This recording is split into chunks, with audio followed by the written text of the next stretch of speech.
Campaign 2020 is sponsored by Wisconsin Hospital Association, Quick Trip, Wisconsin Counties Association, Wisconsin Realtors Association, and Wisconsin Operating Engineers Local 139.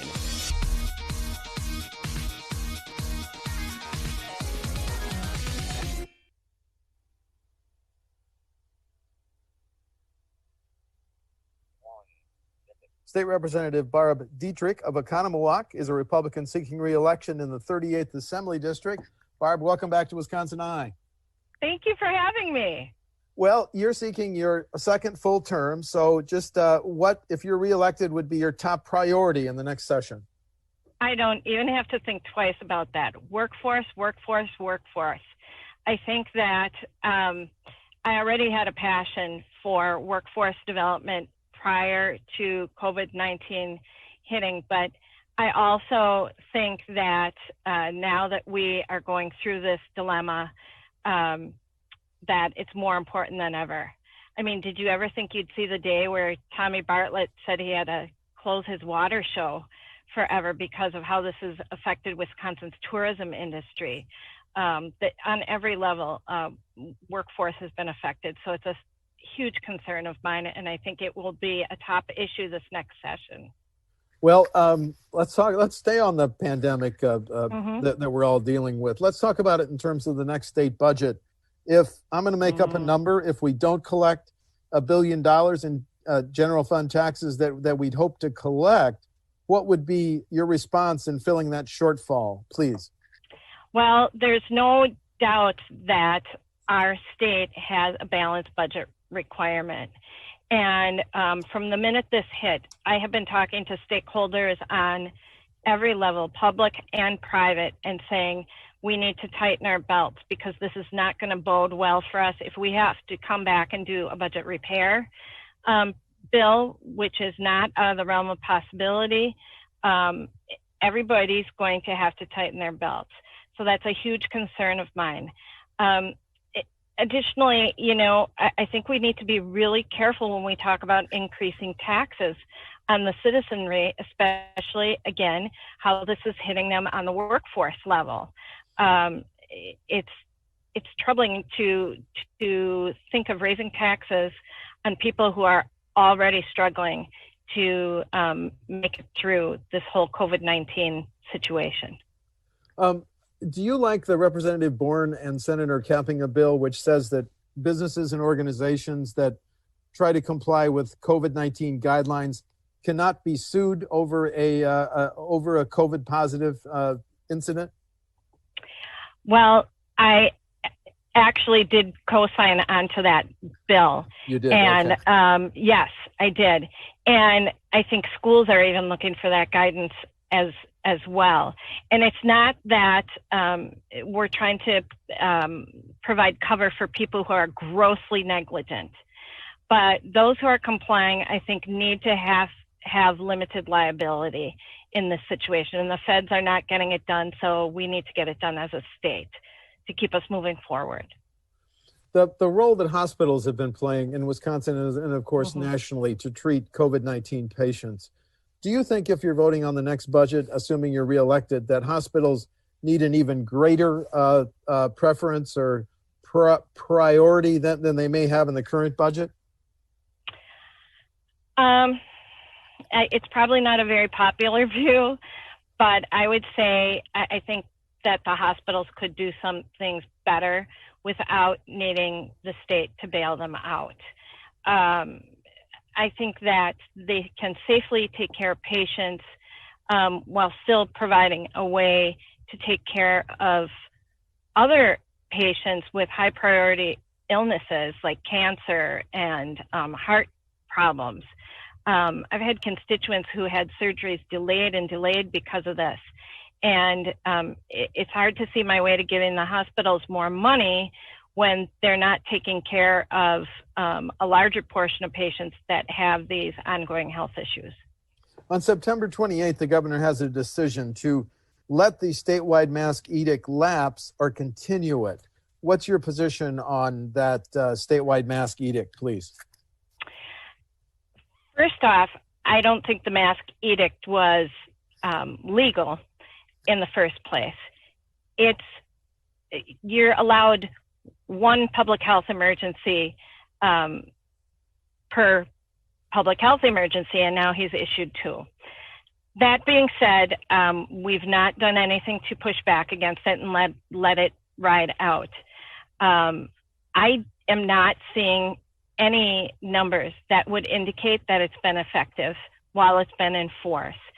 So I would definitely not support an extension. The debate over policing reform played out nationally and on our front door in Kenosha. Yes. Senator Weingart has bills, the governor has bills, the speaker's going to form a task force. But let me ask you this. Is there any one or two specific policing reform you think should be enacted? Well, I've been a big fan of body cameras just because I think it provides for public trust on all sides. That being said, I know that then you have to have somebody to catalog all that body cam footage and store it. That's challenging. But I'm really interested to see what the task force comes up with.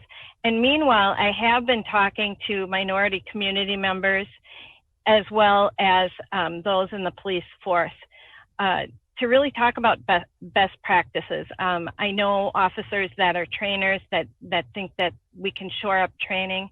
And so I'm very interested to hear what we can do on that level because I think we all want this problem solved. Thank you. As states around Wisconsin legalize recreational and medical marijuana, what's your position, please? I'm not a supporter of it. Of either one? No. Okay.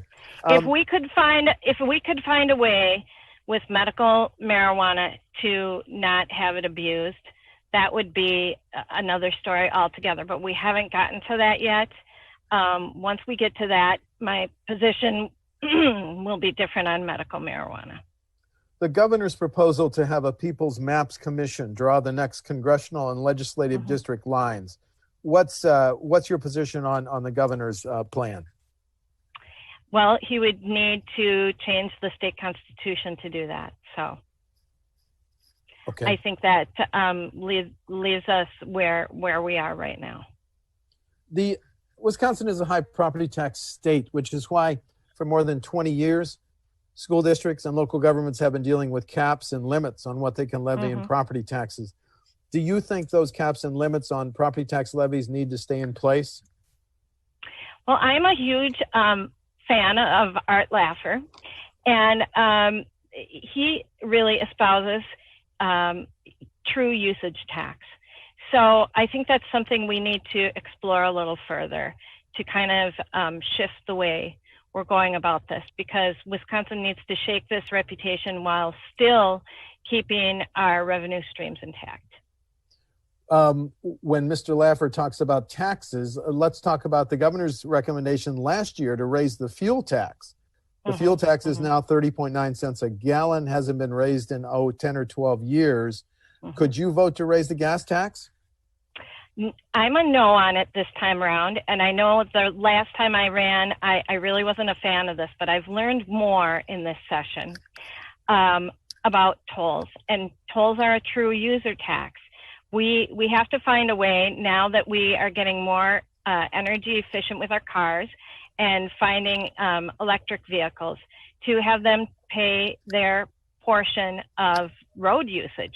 So tolls are a way to go about it. I know no matter how we slice this, people are not going to like it. You can avoid a toll. You can't avoid a fuel tax. So, okay. To reduce their reliance on property taxes, do we need to consider revenue options for local governments like cities, villages, and towns? Remember that Representative Goyke has a bill that if a referendum passed in Milwaukee, it could levy a half-cent sales tax.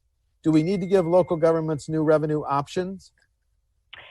I think those are discussions we need to have. I am honored to be on the Assembly Committee on Ways and Means, and we are always looking to make taxes low, fair, and simple for people. So those are things we'll continue to explore, I'm sure. When a school district or a local government plans a major public works project, should they have to give a preference to a Wisconsin business? Boy, that's really challenging, and I think we all would prefer that they give some sort of preference to a Wisconsin business, but I almost think you would have to incentivize that to make it work, because we need to. The ultimate situation is that we're accountable to the taxpayers, and if you can't financially make it work for the taxpayers, then I don't know that that's our wisest maneuver. Last question, differences between you and your opponent on November 3, please? Many differences. I am a small government person who absolutely is out in the community. I believe our kids need to be in school. I'm just coming from one of our school districts that has safely reopened and is doing a fantastic job with in-person learning for the kids. And it's what parents want. And they also offer a virtual option. So I think that those are some differences. Also, I support our law enforcement officers, whereas my opponent is a strong supporter of the organization. I want to be careful to say this, the organization Black Lives Matter. And we know that they are anti-police and into defunding the police. And I think our police need adequate resources and adequate training. So those are some of the major differences. Of course, the experience that I have is definitely an advantage I have over my opponent. And I love serving the great people of the 38th Assembly District on every level and getting out in the community to see them. So I look forward to the opportunity to serve them again this session. Thank you. State Representative Barb Dittrich of Oconomowoc is a Republican seeking re-election in the 38th Assembly District. The election is November 3. Barb, thank you for talking to WisconsinEye. Thank you. Drive safely now. Well, and I'm so sorry. Campaign 2020 is sponsored by Wisconsin Hospital Association, Quick Trip, Wisconsin Counties Association, Wisconsin Realtors Association, and Wisconsin Operating Engineers Local 139.